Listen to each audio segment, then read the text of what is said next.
start off. Hey there, Personas. Welcome back to another episode of Yume Nikki. My name is Resubros, and this is part 5 of the Let's Play series. In the last episode, we went through a horrible, horrible maze that I would rather not speak of, and got severely lost. And in this episode, we are in a new world that I will put the name of in the left-hand corner or something, because I have no idea what it's called, otherwise. But I do know that this is one of my favorite worlds ever, in the game, just because of the style that it has. And I'm gonna put on cat, because we can. Let's just walk around this and enjoy this for a bit. Now, there's the one thing that's really interesting about this world. I think it's called Desert World. But the one thing that's really interesting about, I would assume, Desert World is that it has, like, as you can see right here, the vines prevent you from going anywhere. So it's not really looping. The one thing about this one in comparison to other one, as you can see that right there, for instance, that gate is blocking us from going to the other part of the world. Because, for some reason, this world doesn't loop like the other parts of the game. So whatever you see, that's all it is. Like, you have to just explore a screen-by-screen game. So it's really cool in that aspect, and that you don't really get as lost as you do in the other games. But it also makes me wonder, like, this is honestly a desert, like in Arizona or something, because this is a gate that's blocking off something. So, I mean, it looks like an immigration border gate or something. I don't know. Stranger things have happened. But apparently all we can do is just go inside this block, so... Oh, great, another static room. One thing that really oh, I guess that... Oh. That's adorable. Yeah, when you use effects in, Famicom Land, you, it still shows the effect, which is in 8-bit style, which is so adorable. I like it. So, okay, so I guess we weren't in the Desert World yet, which is interesting. I guess we just weren't in the Desert World. We're now back in Famicom World. If you recall, it was like in part 1, I think, or part 2, it was a while ago. We actually made it to Famicom World, but we couldn't do anything else in it because of, well, there were 2 times we went to Famicom World, I think. One time was in the witch's house, or the demon's house. I forget if it's a witch or a demon. I'm pretty sure it's the demon's house, because it's a demon that you get. I always want to call it a witch's house, though, for some reason. I don't know. And the other time, I think, was just by pure chance that we managed to get to the Famicom Land, because this stuff looks familiar. Familiar. That's the familiar pudding. It also looks like there's a lot of lava for some reason. Like, she must have been playing some sort of really interesting game for her to imagine all this stuff. That's something else I never really think of well, most people don't really think of when they're playing the game, but when they start to think about it in-depthly, it makes more sense. How is she dreaming about all this stuff? Like, think about it, you wouldn't really be dreaming of this just by off chance. There must have been something, she must have been doing a lot of stuff as a 9-year-old girl, I would assume she's 9 years old, to have all this stuff in her head. So, that's just interesting to think of.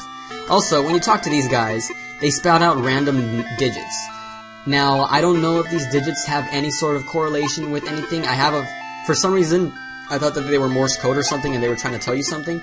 But every time you talk with them, they just spout out a random number. It's literally just a random integer.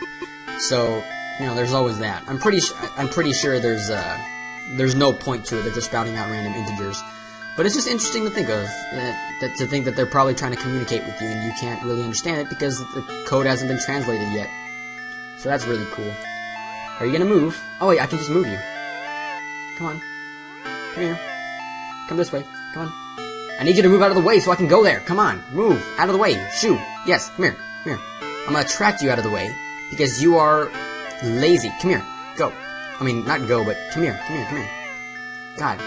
I also like the cat effect for that reason, that you can just move stupid people out of the way. If only kitty cats can be thrown or used to call stupid people out of the way. Oh man, the closest thing we have to that is cat videos, which entices the whole human population, so there's that. There's nothing up there, but right here I think is where we were last time. Unless that was in a failed recording, in which case you probably have no idea what I'm talking about. Oh, we could have just gone in a circle, great, okay. Knowing that my efforts were fruitless and in vain. Well, either way, there's another staircase here, so let's see where that takes us. Hold up. Okay, so that's not your screen. It is honestly that dark. Oh man, this would be a lot better if I had a certain effect, I would assume.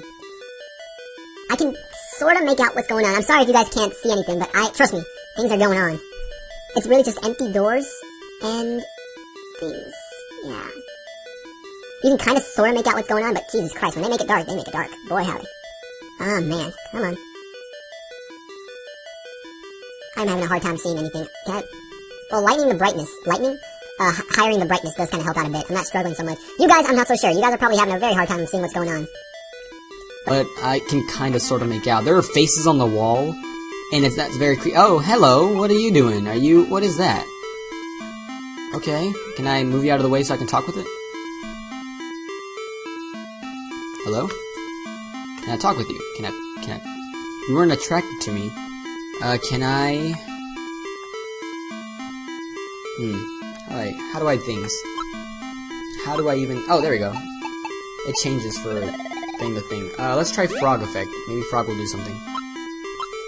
No? Midget. Will that work? Can I go inside of you if I'm a tiny person? No, the answer is no. Can I attract you? This music also hurts my ears. I don't know about you guys, but it hurts my ears. We haven't used the nope or a vowel effect anyway. Nope. Doesn't do anything. That's something that I do have to complain about Yume Nikki. If I could make one review about... If anybody could make a review about Yume Nikki, you can make a review about this and say, like... In that review, it would include, the one thing that would be very awful about Yume Nikki, and it's not awful at all, it's just, you know, something that I would prefer it didn't have. Is that when you have many effects, like especially towards the end of the game when you have many effects lined up in a row, that when you're trying to figure out which effect does what on a certain item or a certain character or an event, you have to cycle through every single effect, and that takes a long time. Although I highly doubt efficiency was the thing on the creator's mind, on what's her name? Yamakini? On the last thing on her mind when she was making this game. I'm pretty sure there were a lot of things that would make sense to us that were the last thing on her mind when she was making this game. Because in case you couldn't tell, we're like 5 parts in, and this game is not made to make sense.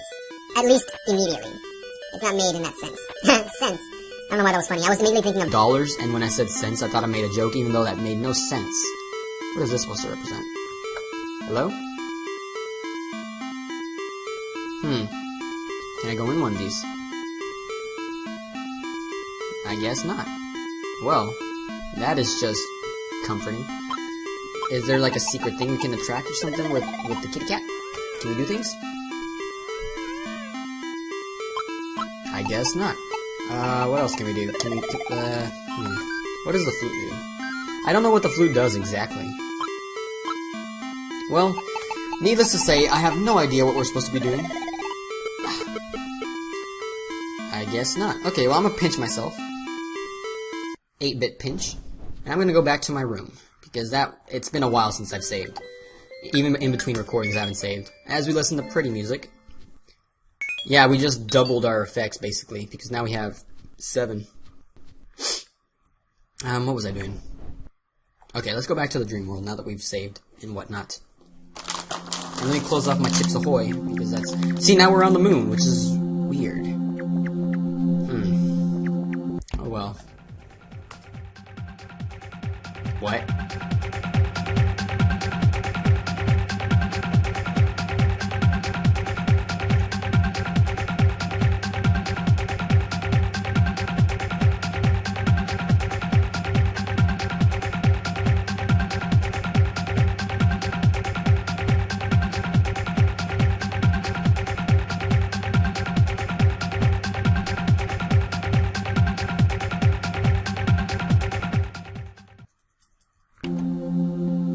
Okay, well,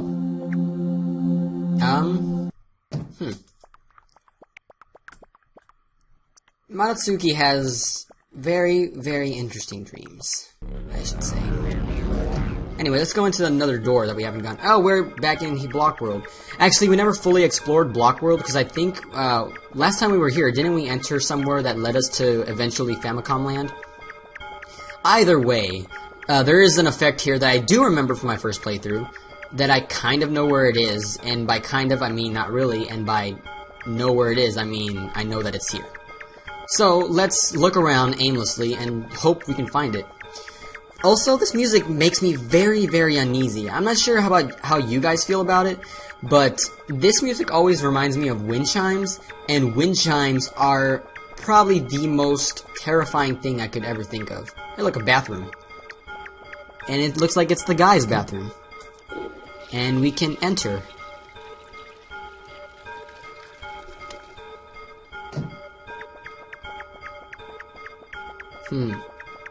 This place actually does remind me kind of like a mall. I mean, it's not as much of a mall as the actual mall level was, but the fact that this looks like a mall area or like a building area or just some sort of place like that, and that she could go into the guy's bathroom, makes me wonder what kind of person Madatsuki was. Can we go in this as a midget? I guess not. Because, I mean, think about it, like, and the fact that in her dream she can go into the boys' bathroom, I don't know, maybe something is going on with Madatsuki that we're not being led on to immediately. And there's nothing wrong with that, I mean, but the way that she is putting it off, maybe, like, it's not the best, maybe it's not the best sort of reasoning. No.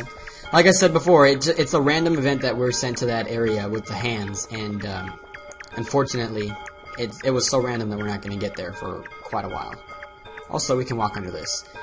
Because of the way that these two pillars are structured, this one looks like it should be structured the same way, like an optical illusion, but no, it's not a pillar, because see, we're on the same plane of existence as these guys, and we can be under it, so there's always that.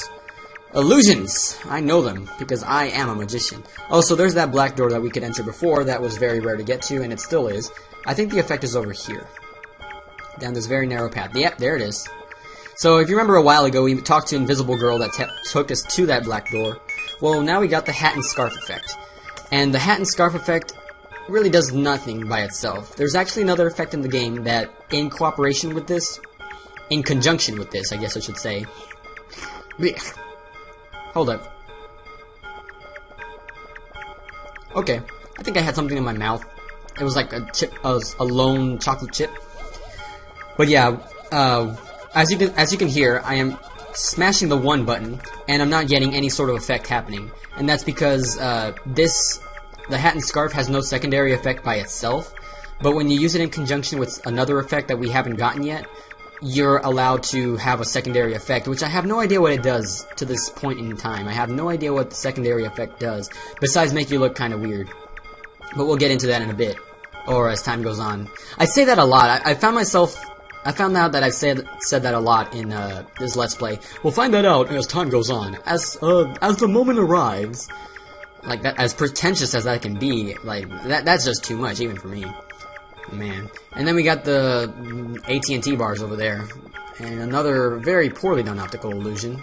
This is like the land of optical illusions. I believe this is actually called Block World. Block World?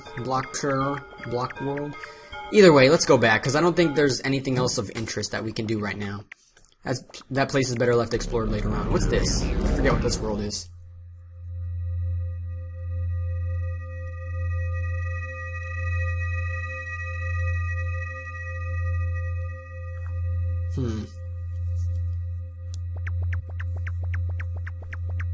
Well, if there were anything that gave me the goose pimples.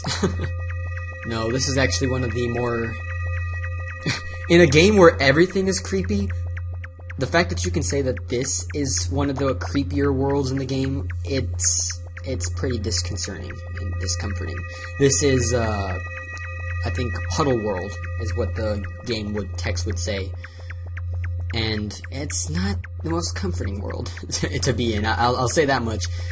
There's nothing really there to give you any sort of comfort, or, like, usually in the game, there's certain things that you can recognize, like blocks, or candles, or eyeballs, and even though they're not the most pleasant imagery you can see, you can at least sort of understand what's going on. But right here, the only thing that we have in the whole world is the sky and puddles. And the fact that we can't see the sky, and the fact that it's at night, makes this very, very weird to be in. Because literally what's going on is, Madatsuki is dreaming of being alone at night in a place where she has no sort of familiarity whatsoever. Familiarity, my bad, I need to pronounce my words and enunciate them better. But she's in a place where she has no familiarity. She is alone, probably wet, because it was probably raining, and it's at night. And I don't know about you, but I would be terrified if I was ever in a situation where I was alone at night, in probably during or after a rainstorm where there's puddles this big. That is terrifying. And if I was a younger person, that would scare the living and the dead bejesus out of me. Because that is not something that provides comfort. I don't know, there's just something that's very, very off about this place. And it's interesting that you can say that, because when you can say that there's something off about this place, you know that you're in an area where it's not the most pleasant place to be in terms of what it stands for. Because, all parts of this game, when you look at parts of this game, you can't say, oh, that seems off to me. It's just, oh, that's weird, or oh, that's creepy. But when you're looking at this, in tune with the music, it's just off. What's this? Can we touch this?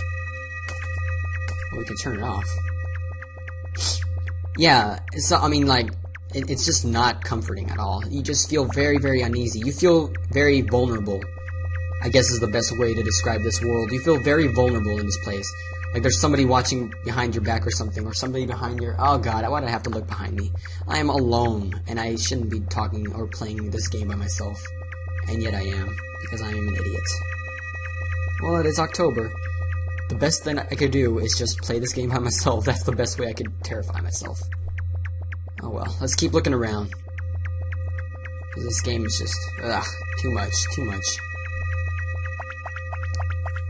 Boy. Oh, this is one of my favorite effects in the game. Umbrella. So remember how I was talking about earlier where that she was probably walking during a rainstorm? Well, yeah, that's probably what was going on. She literally, the fact that this effect is in Puddle World and that it's an umbrella, she was alone walking home or walking somewhere to some sort of destination by herself at night. And she was wet. That's a horrible time to be any sort of human because, oh boy. I hope none of you guys have ever been in situations like that. I have been very fortunate to not have been by myself at night during the rain. But then again, I'm terrified of basically everything. So I've never forced myself or been put into a situation like that by accident, because I'm always at home in some sort of sense, or with somebody. But I don't know what to say without sounding like douchey, but I wish you guys luck if you're ever in this situation, or in the situation that Madatsuki is in right now, because that is a terrifying experience to be in, I would assume. I don't know. This world is a very bad place. It's not the place that we knew as kids, and apparently Madatsuki knew that too, because this world is not. I don't know. There's just something off about this world, and the fact that she knew it at such a young age, well. That just shows you that she knew something that some of us wish that we never even knew, even when we were older. Maybe something happened to her, and I don't know. I'm actually rambling at this point because I've run out of stuff to talk about in terms of this world, because this world is just empty. You can come up with as many speculation and theories as you want, but if you really look at it, this world is empty. That's all it is. There's nothing more to it. That's all it is. This world is just empty. Also, in talking about the umbrella that we just got a while ago, you can use the umbrella wherever you want, and wherever you use it, the umbrella will make it rain. So, yeah, the umbrella makes it rain. That's the effect that it has. And then the secondary effect is really nice. She twists it as she uses the umbrella, which is adorable. But she can't do it while she's walking. And that's really weird, as why you can play the flute while you're walking. That's what I mentioned earlier when we got the flute a couple episodes back. Why you can play the flute when you have it and you can use it while walking. Because no other effect you can use it while walking, which is really weird. So maybe she actually played the flute when she was younger. Either way, we got a couple of effects this time. And that's 10 effects. Let's see what else. I don't know what that 54 out of 65 is supposed to represent, but I don't think it's a good thing. So yeah, we got a couple of effects, 9 effects in total, and we're almost halfway through the game. Almost. I know it's kind of weird to say that at part 5, but I mean, if we keep the progress up, we'll get there soon enough. So yeah, I think we're gonna close this episode off on that note, on a very subjective and kind of depressing note.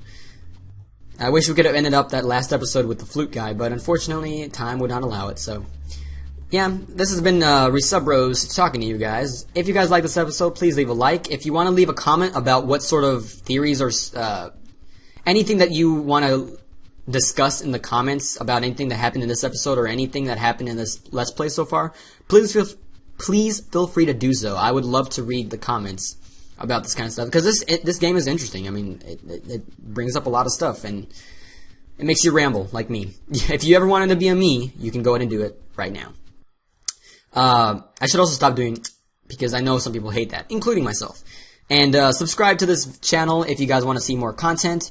I know if you guys want to see more Yume Nikki, I would know it, because you guys would probably show it or something. I don't know. Either way, go ahead and do it, and do all that stuff, and yeah, that's the end of this video. So, please stay safe, you guys. It's a dangerous world out there. It's very cruel, and it's not a nice place to be in without friends. So, I know it's kind of disconcerting and disheartening to hear a Let's Player say that to you on such a happy and joyful game, on such a dubious game? I don't know. But yeah, it's a dangerous world out there, so please stay safe and just, you know, stay alert. My name has been Resubros, and I'll see you guys in the next episode. Adios.